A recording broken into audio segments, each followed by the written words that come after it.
Bonjour à tous, soyez les bienvenus sur le plateau de 9h50 le matin. Merci de nous avoir choisis pour commencer la journée. On est content d'être avec vous. Nous sommes le jeudi 6 décembre et on est parti pour un petit peu plus de 52 minutes avec évidemment des chroniques, des invités, un chroniqueur qui est toujours en place, qui est là, qui est présent, c'est Léo et notre invité Jérôme, évidemment. Bonjour à tous les deux. Bonjour Charlie. Ça va Léo? Eh ben en pleine forme, écoutez. Apparemment avec vous, on va se balader avec un nouveau moyen de transport écologique voilà, qui traîne un petit peu dans le Génois. Ça s'appelle le vélo mobile. Ça va peut-être être une révolution dans les zones rurales alors que les prix à la pompe sont en train d'exploser. On dirait un bobsleigh. Ouais, on dirait un bobsleigh sur goudron, voilà. Et qu'on est en train de prendre conscience que notre planète, faut y faire attention. Ce moyen de transport peut être très utile dans les années à venir. On voit ça dans un petit instant. Et puis Jérôme Tebaldi, bienvenue sur le plateau de 9h50 le matin. Vous êtes adjoint au maire de Tours, en charge du rayonnement de la ville, qui rayonne un peu plus depuis le 17 novembre dernier grâce à ce parcours Lumière qui nous emmène la nuit tombée à la rencontre de 10 sites incontournables de Tours. Une façon poétique de redécouvrir la ville. On en parle avec vous dans un petit instant. Et puis, nous recevons la romancière Evelyn Brighton, qui a été propriétaire du château de Main-sur-Loire pendant une dizaine d'années. Plus qu'un simple château, ça a été pour elle une vraie source d'inspiration, puisqu'elle a sorti 4 ouvrages autobiographiques qui lui rendent hommage, évidemment. Le dernier en date s'appelle Capable. Elle viendra nous en parler dans un petit instant. J'ai la chance de l'avoir en main. On va découvrir tout ça dans quelques minutes. C'est vrai qu'on se pose plein de questions. Comment on mène la vie de château, notamment. Evelyne répondra à ces questions. Et vous le savez, dans cette émission, on accueille, j'ai envie de dire, le sourire de l'émission, le soleil de l'émission. C'est Héloïse qui est ce matin au château de Maintenon, en Eure-et-Loire. Bonjour, ma chère Héloïse, comment allez-vous? Il y aura une surprise ce matin, attention. Bonjour Charlie, bonjour à tous. Je vais très très bien, vous voyez, j'ai le sourire comme toujours, donc c'est que ça va à merveille. Il faut dire que ce beau château de Maintenon comme écrin pour ce matin, on va quand même pas faire la tête. Et effectivement, vous parlez d'une petite surprise. Ce matin, je dirais même Charlie, pour être tout à fait honnête avec vous, c'est une très très grosse surprise qui nous attend. Alors nos téléspectateurs très assidus se disent, bah oui, mais il y a pas longtemps, elle était déjà au château de Maintenon. Bah oui, c'est vrai, c'était en juin dernier, il faisait beau et chaud, on avait découvert ce beau château. Mais là, en ce moment, il se prépare quelque chose de fabuleux. Et oui, c'est le fabuleux Noël du château de Maintenon. C'est l'un des plus gros événements de l'année ici, en Eure-et-Loire, dans ce château. Un immense spectacle, 4 week-ends de représentation, 750 représentations par week-end. Et tout ceci n'est possible que grâce au bénévolat, à l'aide de tout un tas de personnes, ici à Maintenon et dans les environs. 800 personnes qui se mobilisent pour fabriquer des décors, des costumes et pour faire vivre ce monument pendant 4 week-ends d'affilée. Bien sûr, ce matin, on vous emmène dans les coulisses.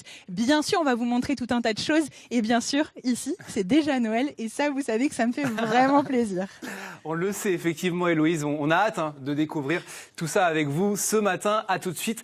Héloïse, Jérôme, vous connaissiez ce château de Maintenon? Non, mais j'ai vraiment envie d'y aller. Ouais, ça donne envie, c'est vrai. Vraiment très envie. Plus avec une belle programmation apparemment. Qu'on va découvrir effectivement. Alors je ne sais pas si vous avez des choses de prévues pour le week-end, vous devez être pas mal occupés. Mais Léo nous donnera dans quelques instants des petites astuces pour passer un très bon week-end. Avant ça, un nouveau moyen de se déplacer. C'est ça. Ce matin dans 9h50 sur France 3 Centre-Val de Loire, je vous parle du vélo mobile. Alors c'est vrai, en ce moment, les prix à la pompe sont en train d'exploser. Le monde est en train de prendre conscience que notre planète elle a besoin un petit peu de la bichonner. Et le vélo mobile, c'est ce véhicule qu'on peut voir dans les rues du Génois. Autant vous le dire, ce véhicule-là, c'est un vélo du futur. Alors concrètement, c'est un vélo qui est allongé. C'est très bizarre. Ouais, c'est très bizarre vu comme ça. Charlie, tout à l'heure, vous disiez que c'était un peu un bobsleigh. Alors oui, c'est vrai. Un bobsleigh sur goudron. Alors, ce n'est pas une discipline olympique, je tiens à le dire. Ce vélo allongé, il fait 2,65 m de long, 80 cm de large, avec un châssis en carbone très léger. Du coup, avec cette coque aérodynamique, on peut atteindre, tenez-vous prêts, 35 km/h à la cool. 35 km/h quand même. Mais ça fonctionne sans comment? trop On forcer. pédale? On pédale, c'est comme un vélo, exactement. En descente, on peut par exemple atteindre 60 km/h quand même. Il y a des freins, rassurez-moi. Oui, il y a des freins, je vous rassure.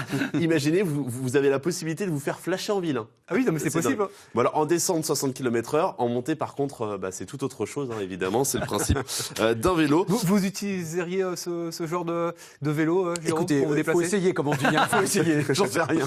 Et le vélo mobile, du coup, il est adapté à la route parce qu'il contient 2 clignotants, 2 rétroviseurs, des feux stop, ainsi qu'un éclairage à l'avant, à l'arrière. Et il y a, par exemple, un coffre de 90 litres. Du coup, on peut se rendre, par exemple, dans les marchés. Ah oui, non, mais quand je vous dis que c'est un moyen qui a du futur, voilà, je ne mâche pas mes mots. Alors, le vélo mobile qui a été et qui circule actuellement dans le Génois, c'est Cyril Hervier qui a investi 5 500 € dans ce mobile. C'est lui qui l'a inventé? Alors non, ce n'est pas lui qui l'a inventé, mais il l'a ramené dans la région. C'est vrai que c'est le seul pour l'instant en région centre. Exactement. Et en gros, il a envie de sensibiliser les habitants du Génois à ce mode de transport écologique, vert et qui a de l'avenir du coup, puisque au final, il prend la place de la route comme une voiture et il consomme pas d'électricité, il consomme pas de carburant. Donc ça, c'est chouette. C'est donc un moyen alternatif pour se déplacer. Et en fait, l'idée de Cyril, c'est d'aller plus loin et de faire des interventions dans les collèges et les lycées afin de sensibiliser les plus jeunes aux futurs déplacements avec des transports en commun ou des transports individuels comme celui-ci. Et on peut peut-être choisir sa couleur en plus. Là, on Alors voit du jaune. là, pour le coup, il est jaune Tour de France, mais peut-être qu'on aura la possibilité de choisir une autre couleur à l'avenir. Alors l'idée de Cyril, c'est vraiment d'aller plus loin et d'aller dans les lycées et les collèges afin de sensibiliser du coup ces jeunes collégiens et ces jeunes lycéens pour se déplacer à l'avenir et surtout faire des gestes au quotidien, des petits gestes comme ça pour sauver notre planète. Et le temps que tout cela se mette en place pour Cyril, parce que c'est son projet à l'heure actuelle, il se balade comme ça et forcément quand on voit un vélo mobile dans le Génois, et ben on interpelle, on se pose des questions et on n'hésite pas à aller lui parler et du coup ça sensibilise tous les habitants du Loiret à l'heure actuelle. Et ce sera peut-être un nouveau moyen pour se déplacer à Tours. À Tours, pourquoi Qui pas, sait, ouais. dans quelques années. On va parler d'ailleurs de la ville de Tours dans un instant avec ce parcours lumière, ce très beau parcours lumière en place depuis le 17 novembre. Avant ça, on retrouve Héloïse qui est donc au château de Maintenon. Héloïse, on vous suit. Vous êtes où? Eh ben, on a grimpé les marches à toute vitesse pour venir vous retrouver ici, mais on voulait vous montrer cet endroit qui est fabuleux parce que ça, c'est un endroit qu'on ne découvre pas d'habitude. Voici Julie, c'est elle qui est à la tête de ce fabuleux Noël. C'est vous qui imaginez tout cet événement. Donc, question, effectivement, c'est un lieu qu'on ne visite pas ici d'habitude. Et non, c'est un lieu qui est habituellement fermé au public et qu'on ouvre dans le cadre du spectacle, et ce qui nous permet d'installer, vous voyez, toute cette décoration qui est en fait une décoration de spectacle, donc temporaire, qui nous permet de plonger les spectateurs dans cet univers qu'on a imaginé comme un 1900 un peu fantasmé. D'accord, mais il y a quoi finalement en dessous de ces tapisseries? Des murs blancs. Ah, voilà. D'accord. Et ici, c'était des appartements Ce sont des appartements qui ont appartenu au duc de Noailles quand il avait le château. D'accord. Il y a notamment vécu ici dans la pièce à côté qu'on verra peut-être tout à l'heure. Bien sûr. Pendant qu'il était en train de rénover tout le reste du château. Donc il y a une cohérence quand même historique à plonger les gens en 1900 quand on sait qu'elle a eu une importance particulière en 1900. D'accord. Alors sachant que l'histoire du château de Maintenon, la grande histoire du château de Maintenon, c'est Madame de Maintenon, évidemment. Et c'est la base de votre spectacle du fabuleux Noël. C'est elle le personnage principal, forcément? Et oui, c'est ce qu'on raconte. Alors l'histoire du château, elle est même plus ancienne, elle commence au XIIe siècle. Mais nous, au fabuleux Noël, on se concentre sur l'histoire de Madame de Maintenon, qui a du coup emprunté le nom de cette terre, de ce château. Madame de Maintenon, qui c'était? C'était la favorite, c'était même la femme secrète du roi Louis XIV, que tout le monde connaît. Et qui a eu une histoire plutôt fabuleuse et plutôt féerique, qui colle bien en fait avec l'ambiance de Noël, puisqu'elle est partie de rien. Elle est née dans une prison, donc vraiment partie de rien, pour s'élever petit à petit à la cour et jusqu'à être l'épouse secrète du roi Louis XIV. D'accord. Et le fabuleux Noël, vous avez fait une sorte de parallèle avec Cendrillon, parce que c'est ce que ça vous a inspiré, l'histoire de Madame de Maintenon. Partie de rien et devenue la favorite du roi, la femme du roi. Voilà, le parallèle est étrange, puis ce conte a été écrit à la même période, donc on imagine que Madame de Maintenon ait pu inspirer l'histoire de Cendrillon.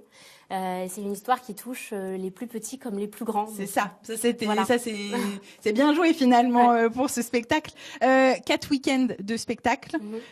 800 bénévoles et Oui. des gens du coin qui viennent vous aider depuis 2015, parce que ce spectacle existe depuis 2015, Voilà, à chaque c'est fois la au moment de Noël. 4e saison Ouais. cette année. Alors c'est pas toujours le même. Mhm. On reprend toujours la même histoire. On ne trahit pas l'histoire du lieu.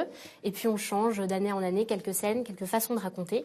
Et toutes les années, on a donc 800 personnes qui sont des Maintenonnais, mais qui viennent aussi des environs, jusqu'à Chartres, jusqu'à Paris, et qui viennent être acteurs d'un week-end, figurants d'un week-end, qui viennent faire des crêpes au marché de Noël qu'on a en bas. D'accord. C'est une fourmilière pendant 4 week-ends. Alors, à l'intérieur du château, mais on se déplace un petit peu dans la salle à côté. À l'intérieur du château, on y passe finalement 1 heure, on déambule d'une pièce à l'autre et on découvre dans chacune de ces pièces une atmosphère, une scène qui est en train de se jouer, des chants, des ballets aussi. Oui, on explore un peu, avec l'histoire de Madame de Maintenon, différents pans d'art. En fait, on travaille évidemment beaucoup le théâtre, parce qu'on raconte étape par étape la vie de Madame de Maintenon, D'accord. depuis sa petite enfance jusqu'à la mort de Louis XIV. Puis on raconte aussi ce qui s'est passé après dans le château au 19e et au 20e siècle, parce que l'histoire est riche en fait dans ce monument. Et puis on y ajoute un chœur de Noël de 70 personnes qui va venir vous chanter les cantiques classiques que tout le monde connaît. Un ballet qui réinvente chaque année une nouvelle chorégraphie autour de Noël. C'est beaucoup de talents qui s'expriment ici au Fabuleux Noël chaque année. Des professionnels ou vraiment l'habitant du coin qui a envie de venir participer? C'est qui? Tous ces gens. Alors, ce sont que des bénévoles. D'accord. Et ceux qui jouent les scènes, ceux qui se costument, ce sont des bénévoles. Ce sont des bénévoles Okay. qui ont fait ou qui n'ont jamais fait de théâtre. D'accord. Et à qui on propose de prendre un rôle plus ou moins important, selon s'ils sentent ou pas de parler en public. Et on travaille une petite scène qui va durer 5 minutes pendant 4 mois. Toutes les semaines, pendant 2 heures par semaine. Ce qui fait que, même si on n'a pas forcément beaucoup d'expérience, on travaille à fond un rôle qui n'est pas d'une durée infinie, c'est pas un monologue d'1 heure et demie. Donc on arrive à se fondre dans la peau d'un personnage, dans la peau d'un roi, dans la peau d'une courtisane, pour venir l'incarner et le rejouer devant des milliers et des milliers de personnes.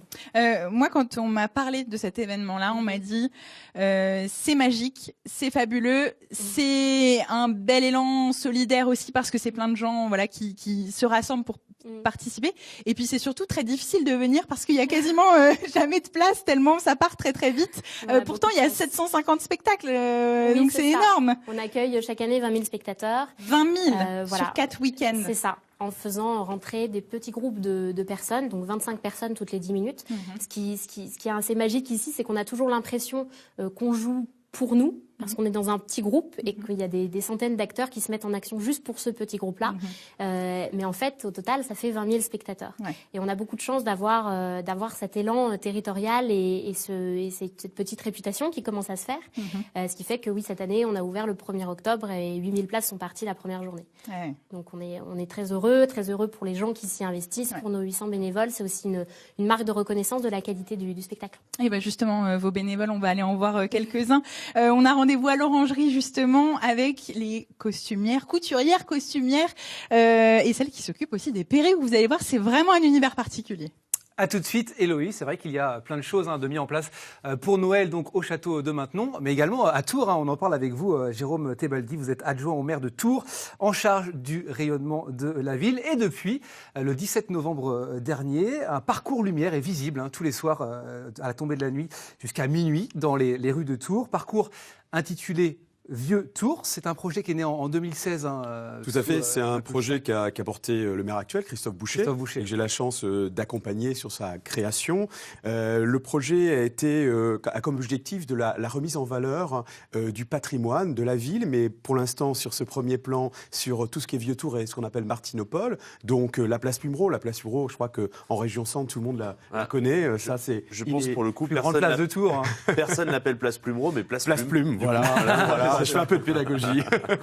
Place Plume, bien sûr la basilique Saint-Martin, la tour de l'horloge, la tour Charlemagne, la place du Château-Neuf. Il y a 10 sites mis en lumière. Exactement, 10 sites mis en lumière sur un parcours. C'est vraiment un parcours, 45 minutes de marche, tranquille, et vous suivez à peu près une centaine de lanternes, comme ça vous ne vous perdez pas, vous suivez votre parcours, et il y a une mise en lumière, on retrouve les bâtiments les plus importants. Et puis surtout, l'intérêt, c'est que en règle générale, il y a 10 événements festifs dans l'année. Et donc ça, c'est vraiment agréable. Parce que ce parcours est mis en place là, pour les fêtes de fin d'année. En ce moment, on est en bleu. Voilà. C'est Noël. Et ça va perdurer, en fait. Ça va pas être non, ça va changer. Les fêtes de fin d'année. En fait, 80% du temps, c'est en blanc, un blanc très chaud que vous retrouvez. Donc il y a une mise en lumière vraiment réelle et vraiment nouvelle, il faut le dire. Puisqu'avant, on n'avait que de l'éclairage public. Maintenant, on a vraiment une mise en lumière. Et puis, 10 événements dans l'année, on retrouve une couleur pour chaque événement. En ce moment, on est dans des bleutés très chauds.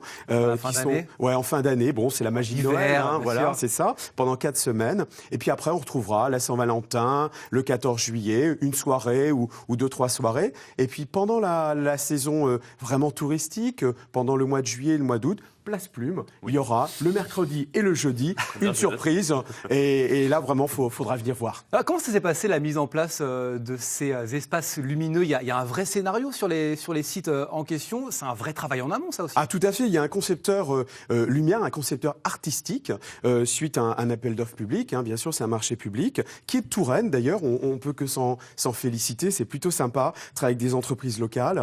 Et qui a déjà réalisé des parcours lumière, Château de Chaumont, Ville d'Amboise, Guérande-Doulier. Voilà. C'est un vrai grand professionnel et vraiment à l'écoute, et c'est ça qui est appréciable pour le lancement de ce beau projet à Tours. C'est une nouvelle offre touristique aussi pour la ville de Tours. Oui, alors c'est une offre touristique, c'est aussi une offre touristique pour les locaux, je dirais. C'est une offre touristique pour des Français, pour des étrangers. C'est aussi une manière de développer notre économie locale, puisqu'on a plein de commerces, Place Plume. Alors il n'y a pas que des bars, il y a des restaurants, il y a toutes sortes d'établissements. Il me regarde quand il parle de bar quand même. Et puis, il y a aussi une fierté d'être de Tourangeau, de retrouver et puis de découvrir notre patrimoine, parce que honnêtement, grâce à ce parcours, on redécouvre des bâtiments. C'est la question que j'allais vous poser. Souvent, quand on est, par exemple, à Orléans, à Tours, dans les villes de la région Centre-Val de Loire, on ne s'arrête pas forcément au quotidien devant les monuments, sur les sites.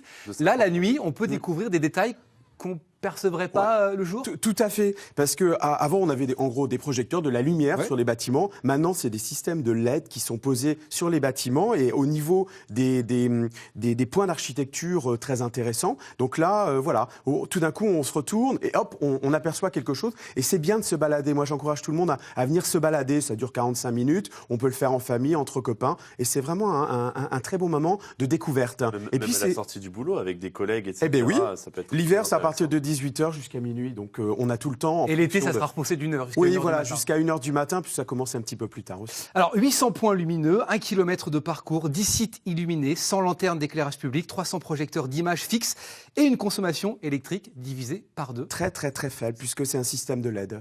Donc voilà. Ça aussi, c'était important pour vous que ce soit... Bien sûr, c'est éco-friendly, comme on dit. Ouais. Et c'est très, très important pour nous. Il aurait été inimaginable de lancer quelque chose comme ça si on n'avait pas cette économie. Quels sont les premiers retours ? Ils sont excellents. Allez voir sur tous les réseaux sociaux, on voit plein de photos. Et d'ailleurs, on a lancé, la ville de Tours, un concours sur Instagram sur les meilleures photos. Et il y aura une expo des meilleures photos. Voilà, dans l'espace public. Non, ils sont excellents, les gens aiment beaucoup. Il y a une grande fierté de découvrir sa ville et de dire à son copain, viens à Tours pour voir ça. Nous, on a ça à Tours. Et depuis le 1er décembre, il y a aussi un éclairage spécial là, pour Noël. Toujours dans ce côté tout à fait. Pendant les 4 semaines du mois de décembre, on a un éclairage bleuté, très enveloppant, très chaleureux, et puis je dirais presque sécurisant aussi quand on rentre un peu tard, puisque jusqu'à minuit, les rues qui avaient que quelques lanternes d'éclairées, maintenant elles sont vraiment éclairées. Donc du coup, ça va perdurer pendant combien de temps là dans l'idée ? C'est pérenne à vie, je dirais. Ah d'accord, très bien. C'est pérenne à vie, c'est un vrai projet qui s'annonce. Ensuite, on fera l'est de la ville, la rue nationale, l'est de la ville, et après les ponts et les quais. Les couleurs ont été choisies minutieusement sur chaque bâtiment, chaque monument. Ça, c'était, je pense. C'était important. Comment ça a été étudié tout ça ? Alors, en fonction de l'événement, il y a toujours des connotations. Évidemment, le 14 juillet, bleu, blanc, rouge. Noël. Mais je veux dire, il n'y a pas des couleurs précises pour chaque monument, pour chaque place ? Non, justement, on ne mélange pas les couleurs. D'accord. On a une tonalité par événement. Voilà. Donc, il n'y a pas de couleurs dans tous les sens. Peut-être que Place Plumereau Place Plume, pardon. Le mercredi et le jeudi. Le mercredi et le jeudi pendant le mois de juillet et le mois d'août. Il y aura une surprise. Bon, en tout cas, c'est à découvrir tout au long de l'année. Ouais, tout au long de l'année, en ce moment, n'hésitez pas à venir. Et puis, si vous prenez des photos, vous les partagez sur les réseaux sociaux. Voilà. Ça plaît à tout le monde, c'est féerique. Et il y a un concours, il y aura des trucs à gagner. En plus, vous faites bien la communication. Voilà. Bravo. Plus d'infos sur le site internet de la ville, tout simplement, www.tours.fr. Merci d'avoir été notre invité. On va retrouver Héloïse, qui est toujours au château de Maintenon. On découvre avec vous ce château, Héloïse. Et là, attention, parce qu'on commence à rentrer dans les coulisses de ce fameux spectacle de Noël. Bah oui, je vous ai promis les coulisses. Là, je peux pas faire mieux. On a d'immenses coulisses à notre disposition et on a Huguette surtout avec nous. On a beaucoup de chance. Huguette, vous êtes une petite magicienne à votre niveau. Vous êtes couturière avec d'autres. Je sais que c'est un travail d'équipe. Oui. Mais expliquez-moi. Ici, on a plein de choses autour de nous. On a les fers qui sont en train de chauffer. On a plein de petits morceaux de tissu qui sont en train de se balader. J'imagine qu'ils vont être cousus les uns avec les autres. Ceux-ci sont cousus. C'est vrai. Mais il y en a qui attendent d'être cousus, effectivement. Alors expliquez-moi, vous me disiez il y a une logique quand même, on fait pas n'importe quoi, on met les coulisses à côté, enfin on met les costumes à côté des scènes où tout va être joué finalement. Oui. Donc ici on est à l'orangerie, qu'est-ce qu'on a ici autour de nous? Alors l'orangerie, ce sont tous les personnages qui sont au-dessus dans la galerie. D'accord. Plus des personnages qui sont un petit peu dans l'enfilade de la galerie. D'accord. Chronologiquement, on a le 20e, le 19e et la mort du roi. Mm-hmm. Donc c'est les personnages, les acteurs, les figurants s'habillent ici. D'accord. Donc j'imagine qu'il y a un moment où ça grouille. Là, vous êtes au calme. Il y a des temps forts. C'est un petit peu comme dans un restaurant. Il y a le coup de feu. Et donc le coup de feu, c'est effectivement une demi-heure avant d'entrer en scène. Alors on commence par les premières scènes et celles-ci sont les dernières. Donc voilà. Vous voyez les ennuis arriver. Vous le sentez venir généralement. Alors, ça dépend des jours, mais mon amie Evelyne, qui se cache, est d'autant plus concernée qu'elle s'occupe des habilleuses, de l'équipe d'habilleuses, et qu'elle sait tout sur les costumes et sur qui va porter les costumes. Alors justement, ces costumes, celui-ci, c'est celui du roi, m'a-t-on dit? Alors, Louis XIV apparaît plusieurs fois dans le spectacle. Mm-hmm. Et cette année, Evelyne, justement... Uh-huh. C'est superbe, il y a autre chose en dessous. Waouh! Voilà. Un pourpoint, un gilet et deux pantalons, parce qu'on essaye aussi, on ne fait pas du sur-mesure, parce que nos acteurs ne sont pas sur-mesure. Mm-hmm. Donc il faut que leur morphologie parce qu'en fait, entre dans le costume. Il y a plusieurs équipes et donc plusieurs personnes pour jouer un seul et même rôle. Ça doit être un sacré casse-tête pour vous, couturière. Oui, c'est déjà un casse-tête pour les recruter. Ouais. Et ensuite, c'est effectivement quand on a le tableau des tailles et qu'on regarde par rapport à la stature, par rapport au tour de poitrine, au tour de taille, on s'est dit bon, qui va rentrer dans quoi? D'accord. Et alors quand il n'y a pas, venez, on va un petit peu passer en revue tout ce qu'on a là sous les yeux. Il y a de jolies choses quand même. Voilà. Alors celles-ci, elles reviennent après avoir vécu un week-end déjà. Alors et de temps en temps, il y a un petit bout de couture. C'est ça que j'allais vous demander là, dans les creux, dans les temps de creux, quand il n'y a pas de spectacle, qu'est-ce qu'on fait? On recoue tout ça parce qu'il y a de la casse. Alors il y a un petit peu de casse, mais enfin c'est pas ce qui nous a occupé le plus par exemple cette semaine, mais depuis lundi. Alors ça se voit pas, mais c'est aussi quelque chose qui nous tient à cœur. Toutes les personnes ont, quand il y a des vêtements qui sont près du corps et dans lesquels on transpire, ont leur chemise. On les renettoie, le matin à sa chemise, l'après-midi à sa chemise, le soir à sa chemise, pendant le temps de leur prestation, on va dire. D'accord. Et donc, depuis lundi, nous avons fait environ 6 machines de... D'accord. Non, plus que ça même. Enfin, 5 machines de 18 kilos, plus 5-6, parce qu'il y en a qui ont été un petit peu dispersées, machines à laver, de chemises de femmes, chemises d'hommes, d'enfants, pour que tout soit propre et métable. Et bien rangé, parce que je sais qu'il y a aussi tout un tas de rangements à faire. Venez, je voulais qu'on aille voir un petit peu les perruques quand même. Comme ça, au passage, on va pouvoir voir Evelyne en train de remettre un petit peu d'ordre justement dans les costumes. Les perruques aussi, c'est très important. Vous avez des perruquiers qui travaillent avec vous. Voilà. Alors, comme moi, je ne suis pas une couturière de métier, nous n'avons pas de perruquière de métier, ou alors elle se cache. Quelques coiffeuses quand même. Mm-hmm. Mais tout ça, il y a une forme d'apprentissage avant le spectacle aussi pour donner le coup de main. Parce que ce sont des petites choses, mais très délicates, les perruques. Exactement. Donc il faut qu'elles soient bien mises en place pour qu'elles tiennent pendant la durée de 5 heures sur scène à bouger. Il faut quand même être à l'aise et il ne faut pas abîmer la perruque. Donc effectivement, il y a toute une procédure. Alors je ne veux quand même pas complètement, parce que là où on se met des bonnets sur la tête. Et puis il y a des pinces à mettre, etc. Et voilà. Ok. Mais non, mais on reviendra voir ça. Non. Mais donc il y a une équipe qui tourne. Donc au fur et à mesure que les personnes qui entrent en scène vont être habillées, les perruquières passent pour ajuster la perruque qui correspond au rôle et au personnage. Énorme boulot d'équipe. Absolument. Je voulais aller attraper Evelyne, tant pis, elle est partie, elle nous a fui. Merci beaucoup, Huguette. On va aller voir d'autres gens qui œuvrent comme vous pour ce spectacle. Oh non, vous n'êtes pas les seuls, il y en a beaucoup, des gens comme elle. Et justement, on va aller voir ceux qui s'occupent des décors. Et là, ce sont des messieurs, parce qu'il y a un peu de travail de force à faire. À tout de suite, Héloïse, c'est dommage. Moi, je vous aurais bien vu avec une des perruques qu'on a pu apercevoir. Ça vous irait bien, je pense. C'est trop compliqué, ça met trop de temps à la mettre. Et donc, je me suis dit que c'était pas une bonne idée. Ouais. On vous a bien compris. À tout de suite. Et Héloïse, on revient vers vous, évidemment, dans un instant. On va partir dans un autre univers, toujours dans le domaine du spectacle. On va parler de cabaret. Alors, je ne sais pas si, Jérôme, vous êtes adepte du cabaret. À Tours, il y en a des cabarets. Adepte, oui, bien sûr, il y en a des cabarets. Il y a chez Nello, le plus connu, très sympa. Moi, j'aime bien les cabarets parce qu'on est à proximité des artistes. Déjà, c'est vrai. Puis on est avec des copains en général, et puis on passe un bon moment. Voilà, donc ça, c'est sympa. On prend un verre ou un repas. Bon, tranquille. Qu'est-ce que vous préférez? French Cancan? Ouais, mais c'est dans le du cabaret, il faut que ça soit dynamique.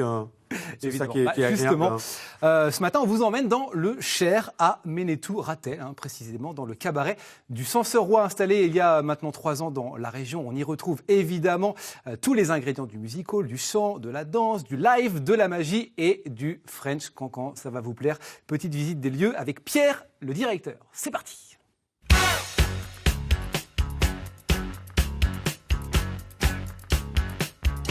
Je suis donc Pierre Coquillat, je suis le directeur du cabaret Censeur-Roi à Menetou-Ratel, dans le Cher.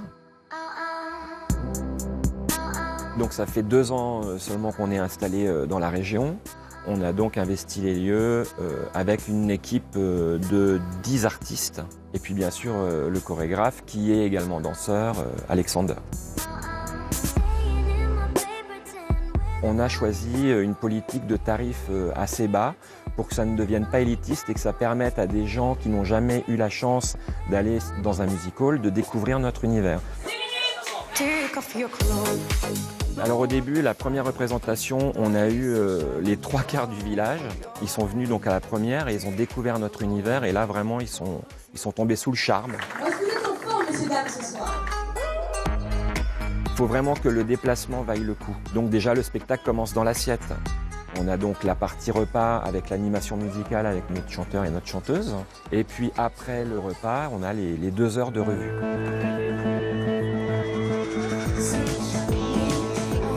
Alors nos chanteurs et nos chanteuses chantent en live. Ça aussi, c'est un point d'honneur. Il y a beaucoup d'endroits où c'est du playback, mais ici, c'est vraiment du live. On a de la magie, de la grande illusion, et puis le French Cancan, évidemment, qui clôture la première partie du spectacle et qui donne envie aux spectateurs d'aller encore plus loin dans le show. C'est la 2e année, là. La première année, c'était Ensorcelante. Cette année, c'est la revue Allure. Le succès, on le doit à Alexander, parce que c'est vraiment sa touche à lui très moderne et en même temps c'est traditionnel. Et depuis maintenant, tout le monde vient régulièrement. On a 80% de notre clientèle qui est locale. Les gens d'ici, ils sont contents parce que en fait, la phrase qui revient souvent, c'est « Si vous n'étiez pas venu ici, on n'aurait jamais été à Paris dans un cabaret musical. » Et là, vous nous avez vraiment fait découvrir un univers qu'on ne connaissait pas, et surtout dans notre petit village. C'est vraiment Paris sur place.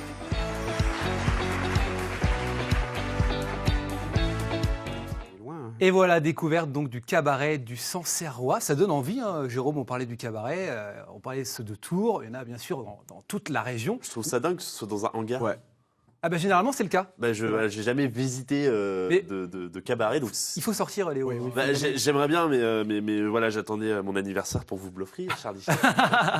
Non mais qu'est-ce qui vous intéresserait là dans le cabaret, par exemple? Franchement tout, parce que j'aime bien le milieu artistique, le choix des musiques, le repas. Enfin, je pense que c'est une ambiance particulière, le cabaret.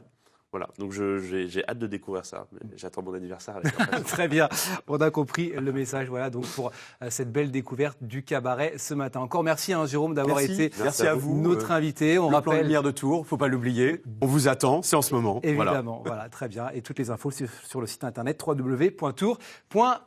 Encore merci. On va retrouver Héloïse avant d'accueillir notre romancière Evelyne Brighton dans quelques instants. Héloïse est toujours au château de Maintenon, en Eure-et-Loire. Vous êtes où là précisément? Vous allez faire un petit somme, je crois.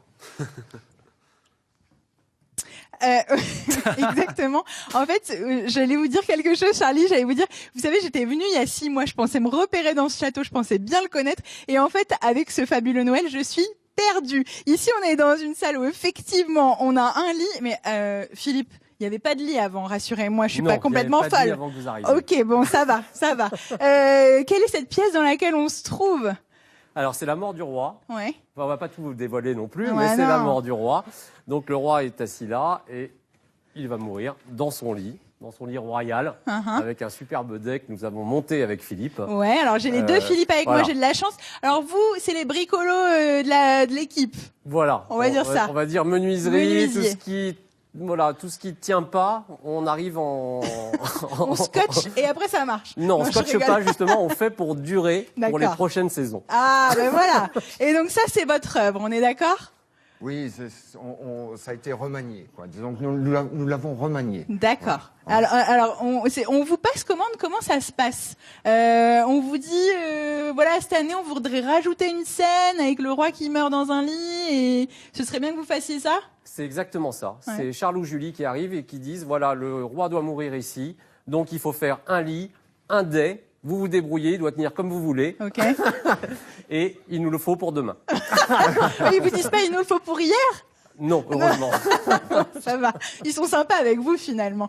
Vous leur avez fait un super beau lit à baldaquin, en fait. Vous n'avez pas fait n'importe comment, non. ça. Alors, on s'est inspiré quand même du lit de Madame de Maintenon, qui est dans une autre pièce du château, où Philippe a été le voir, l'a disséqué, a bien regardé comment il fallait faire, et après, il va vous expliquer comment il a... Alors, justement, oui, il se refile le bébé. Ah, oui, je vous vois venir. Expliquez-moi comment on l'a monté, comment on l'a fabriqué. Il est en quoi, ce lit? Moi, je vois pas, il est recouvert de tapisserie, mais... Oui, c'est que du décor. Donc là, c'est une structure en bois. D'accord. Et puis, donc l'an passé, ce dais était suspendu. Et cette année, il a fallu le modifier pour le faire tenir sur de lui-même. D'accord. On ne pouvait pas le faire autrement. Donc là, on cherchait des solutions techniques pour les mieux adaptées, pour la scène.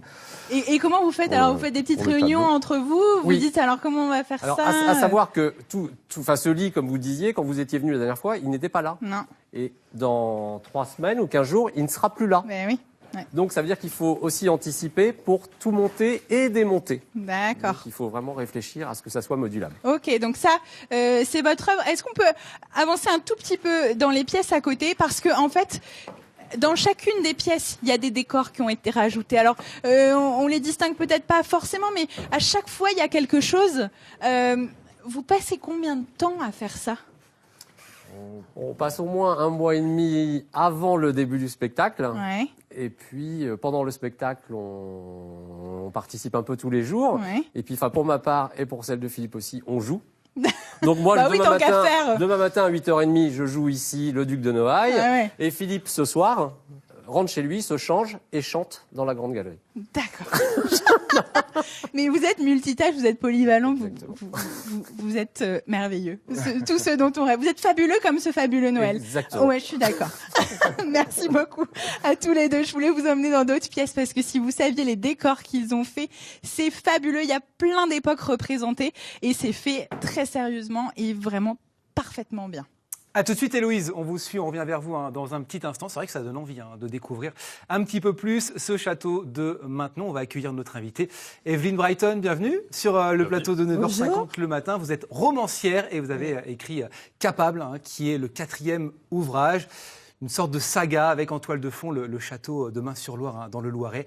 On va expliquer dans un instant en quoi ce château a été très important, hein, dans votre vie. Mais avant ça, alors je ne sais pas ce que vous faites le week-end, Evelyne. Vous faites des petites balades Justement, on ne copie pas, Evelyne. Non. Eh oui, vous avez vu juste, parce que Léo va nous donner des petits conseils pour des choses à faire ce week-end. C'est ça, ce week-end, c'est la 32e édition du Téléthon, par exemple, le retour, à l'occasion de retrouver de nombreuses animations à travers toute la région et la France entière. C'est l'occasion de se déplacer, de participer et de rencontrer aussi des personnes qui sont dans le besoin de ces dons. C'est toujours hyper intéressant. Alors, le Téléthon... C'est important surtout. Ouais, c'est très important. Le Téléthon, pour rappel, utilise nos dons principalement pour la recherche sur des maladies génétiques rares et pour aider et accompagner les personnes qui, malheureusement, sont malades. Donc ça, c'est très intéressant. L'intégralité des manifestations qui se déroulent dans la région et dans la France entière sont à retrouver sur le site afm-téléthon.fr ou alors vous appelez le traditionnel 36 37, évidemment.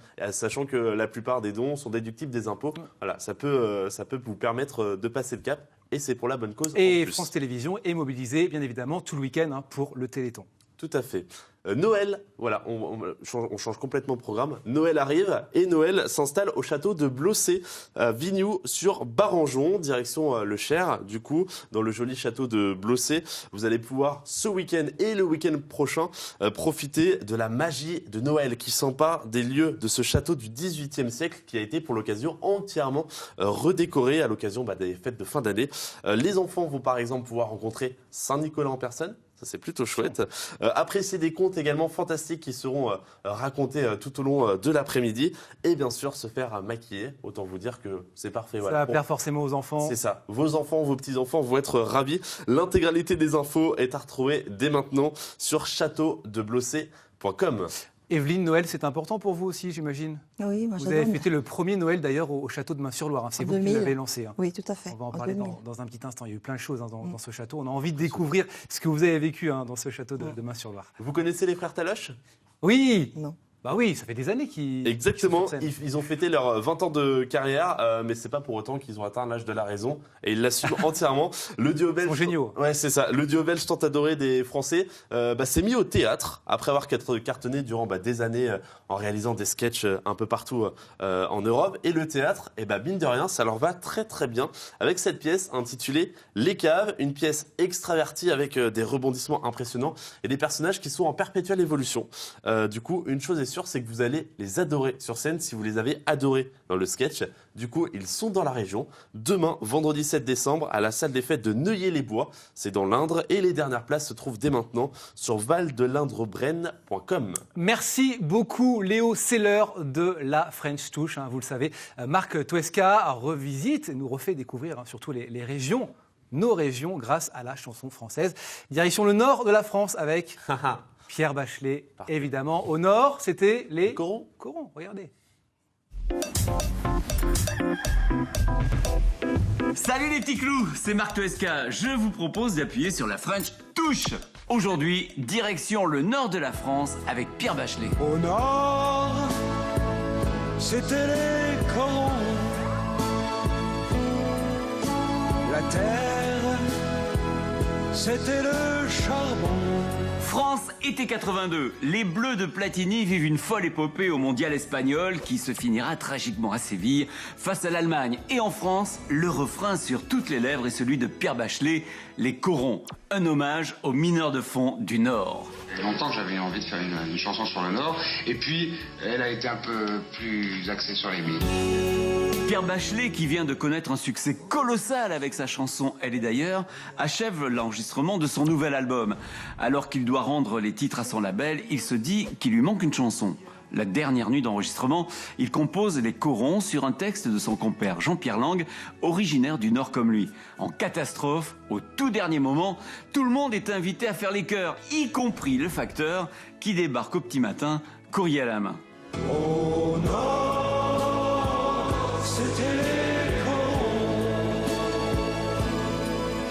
La terre, c'était le charbon. La chanson, plus qu'un tube, est l'hymne de toute une région. Si Pierre Bachelet nous a quittés en 2005, ces corons sont chantés par plus de 20 000 personnes à chaque match du Racing Club de Lens. L'histoire ne dit pas si le facteur du studio est abonné au club. Allez, j'appuie sur la French touche. C'est vrai que c'est impressionnant, hein, la chanson reprise comme ça au Stade Bollaert. J'ai eu l'occasion de les voir et waouh, ça prend au cœur. On va retrouver Héloïse qui nous attend au château de Maintenon. Vous êtes toujours dans ce magnifique château, Héloïse. Ah non, vous êtes ressortie du château, tenez. Vous êtes dans la cour peut-être. Eh ben oui, je suis ressortie parce qu'un vrai beau spectacle ne se fait jamais sans une cavalière et son cheval, pas vrai Marilène, vous êtes d'accord avec moi? Ouais, tout à fait.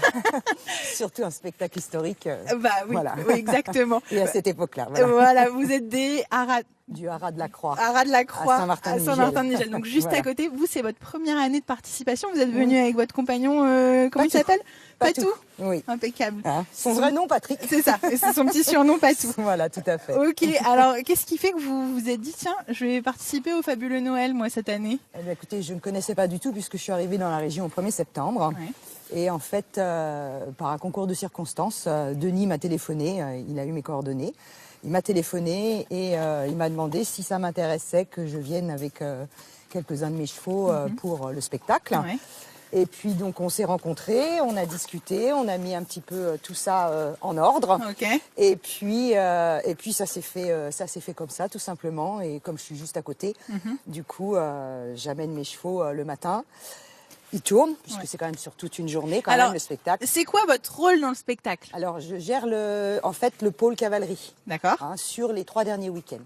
Okay. Je gère le pôle cavalerie, c'est-à-dire que j'ai mis un planning avec le matin, l'après-midi, le soir, avec les cavaliers, qui est là, qui n'est pas là, quel cheval va tourner, qui va monter les chevaux, le niveau. Et vous êtes en charge d'accueillir les spectateurs? Tout à fait. Dans ce bel écrin. Exactement. C'est la classe quand même. Ouais, tout à fait. C'est magnifique. C'est magnifique. Mais pour vous, ça représente quoi? Il y a une difficulté particulière pour vos chevaux d'être dans un cadre comme celui-là? Enfin, c'est quoi les problématiques à régler en fait quand on participe à un spectacle comme celui-ci? Bien, il faut d'abord choisir quand même sa cavalerie, c'est-à-dire avoir quand même un cheval ou des chevaux calmes, puisque effectivement le soir il y a la neige, il y a la lumière, il y a la musique, il y a les tambours et il y a le bruit des pavés aussi, important. Ouais.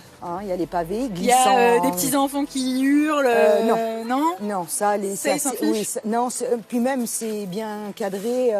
Les parents qui viennent voir le spectacle, leurs enfants sont bien cadrés en fait. Ok, ça marche.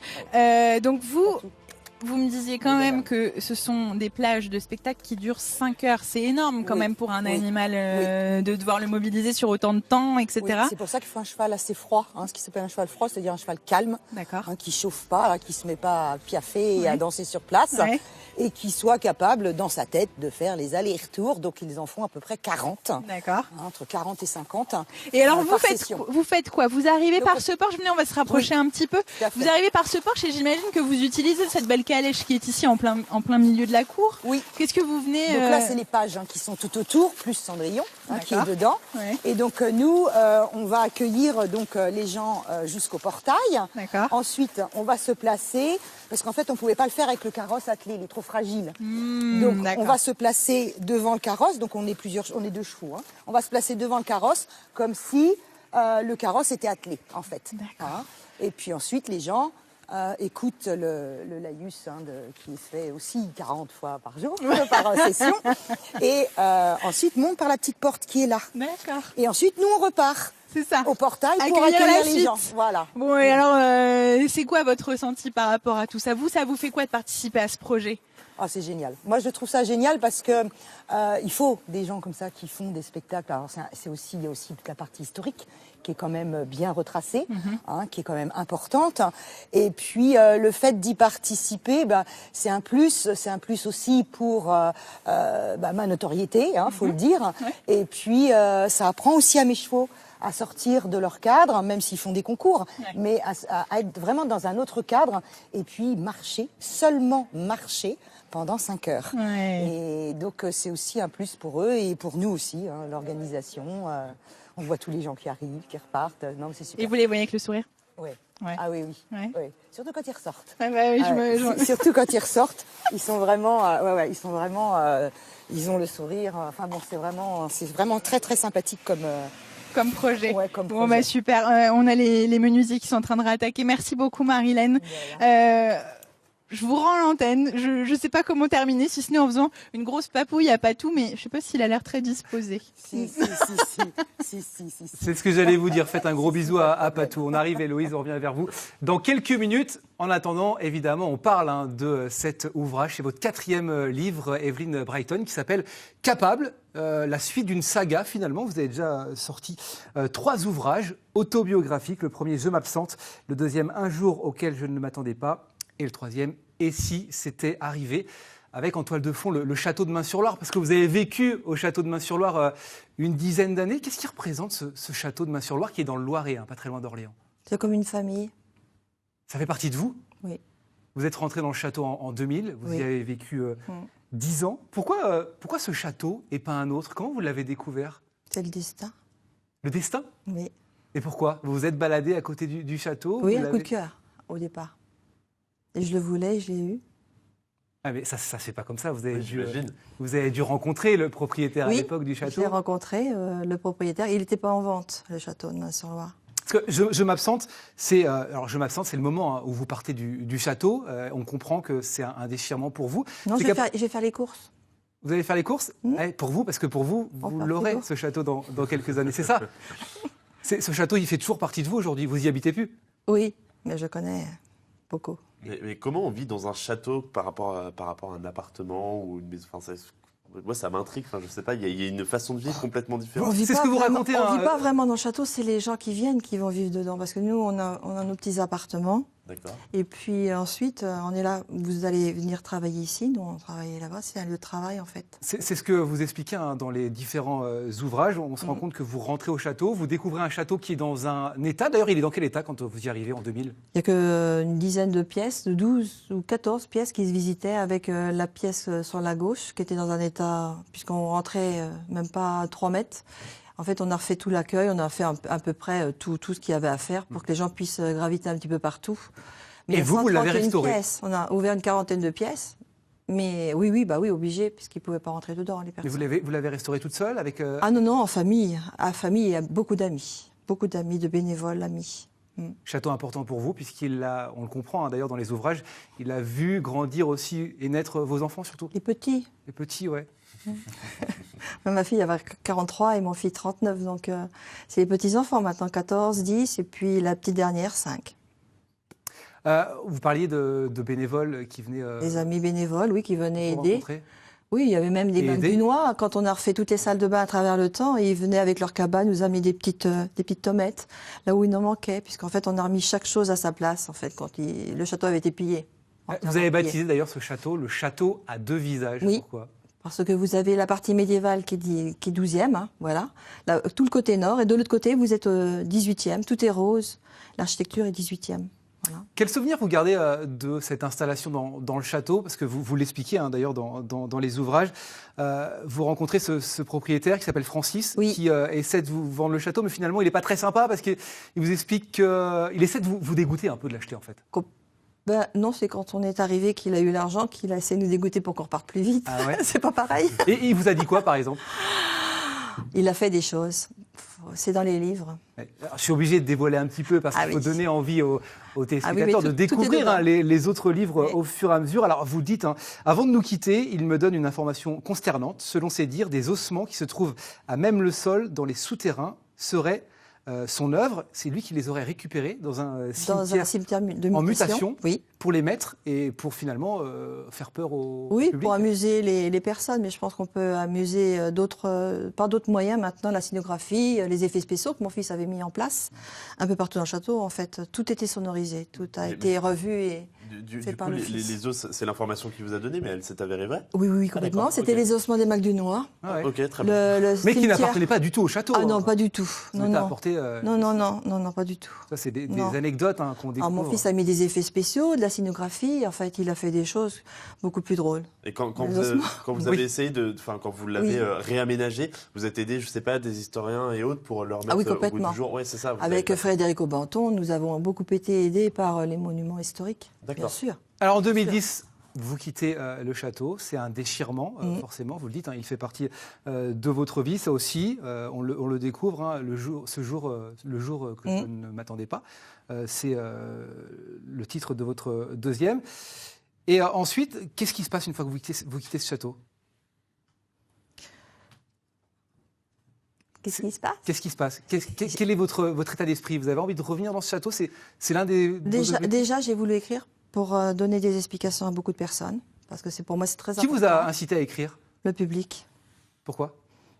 Parce qu'en fait, ils m'ont toujours demandé d'où je venais, qui j'étais, et à travers les livres, ils vont pouvoir regarder certaines choses. Et ça reste un mystère, on ne sait pas vraiment qui vous êtes, en tout cas on ne comprend pas vraiment quelles sont vos origines. Il faudra lire le 5e, et encore un petit peu là, plus dedans. Là vous êtes en préparation du 5e, le 4e. Non, je suis en train de boucler là. Je pas.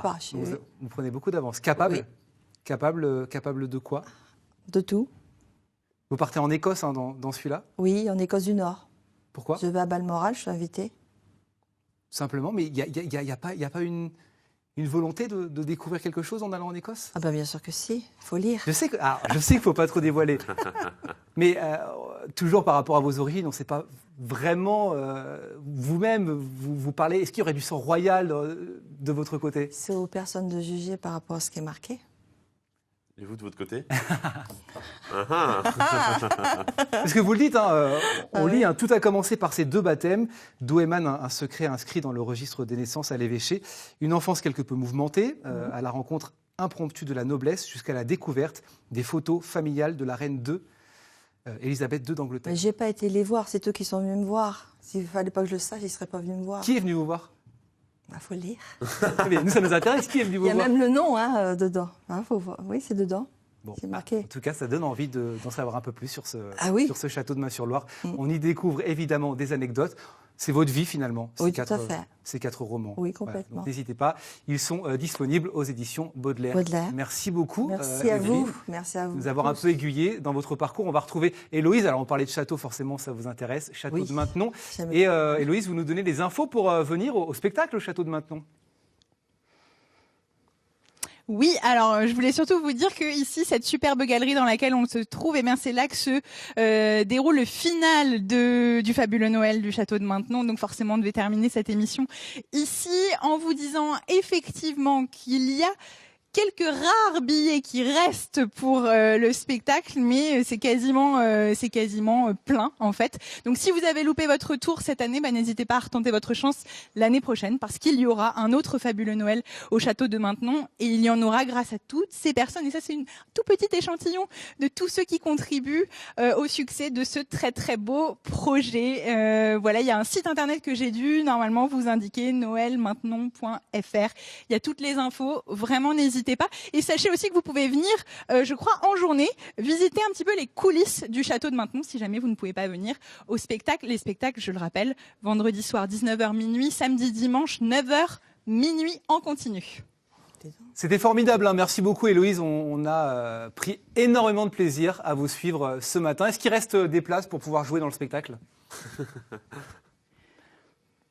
Ah, ça, j'ai pas demandé, Julie. Il reste quelques places pour venir faire l'acteur dans le spectacle, pour venir faire. Je crois que Charlie voudrait bien faire Louis XIV. Ah, mais tout à fait. Il faut avoir les cheveux d'une certaine longueur. Bah voilà, faut faire pousser vos cheveux, Charlie. C'est mal barré. Et je pense que je vais pouvoir vous réserver une petite place dans le casting. Merci Héloïse. On vous embrasse. On vous retrouve évidemment demain à 9h50, puisque demain ce sera les best-of, les meilleurs moments de 9h50 le matin. Merci encore Evelyne. Merci. Allez découvrir Capable. Merci. On en sait un peu plus, on en saura plus en lisant le livre. À demain 9h50 pour les best-of. Passez une bonne journée. Ciao.